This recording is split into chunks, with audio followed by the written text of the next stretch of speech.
రాజమండ్రిలో కల్తీపాల ఘటనలో బొల్లినేని కిమ్స్ ఆసుపత్రిలో చికిత్స పొందుతున్న బాధితులు వైసీపీ నేత మాజీ ఎంపీ భరత్, మాజీ ఎమ్మెల్యే రవి సూర్యప్రకాశ్రావు పరామర్శించారు.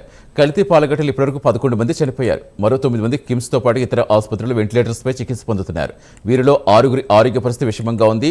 కిమ్స్లో చికిత్స పొందుతున్న బాధితుల కుటుంబ సభ్యులను భరత్ పరామర్శించారు. ఘటనపై కూటమి ప్రభుత్వం పట్టించుకోవడం లేదని విమర్శించారు. ఘటనపై దర్యాప్తును వెంటనే సీబీఐకి అప్పగించాలని డిమాండ్ చేశారు. బాధిత కుటుంబాలకు 25 లక్షల రూపాయల పరిహారం చెల్లించాలన్నారు. ఇప్పటి వరకు రిపోర్ట్స్ ఎందుకు బయటకు రాలేదని ప్రశ్నించారు భరత్. రాజమహేంద్రవరంలో కూటమి ప్రభుత్వము వ్యవహారం చూస్తూ ఉంటే ఆకతాయితనంగా కనబడతా ఉంది. ఇవాళ రాజమహేంద్రవరంలో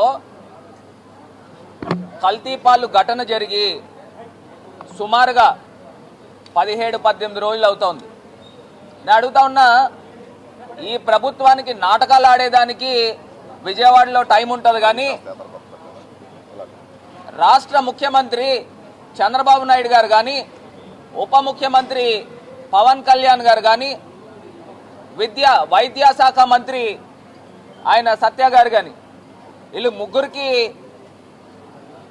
రాజమహేంద్రవరంలో వచ్చి ఘటన ఏం జరిగింది, కల్తీపాలు ఘటన తెలుసుకోవాల్సిన ఇంగిత జ్ఞానం లేదా అని అడుగుతా ఉన్నా. ఇవాళ ఈ కూటమి ప్రభుత్వము ఈ కల్తీపాలు ఘటన కేవలము ఒక యాక్సిడెంట్గా చిత్రీకరించే కార్యక్రమం చేస్తూ ఉన్నారు. రాజమహేంద్రవరం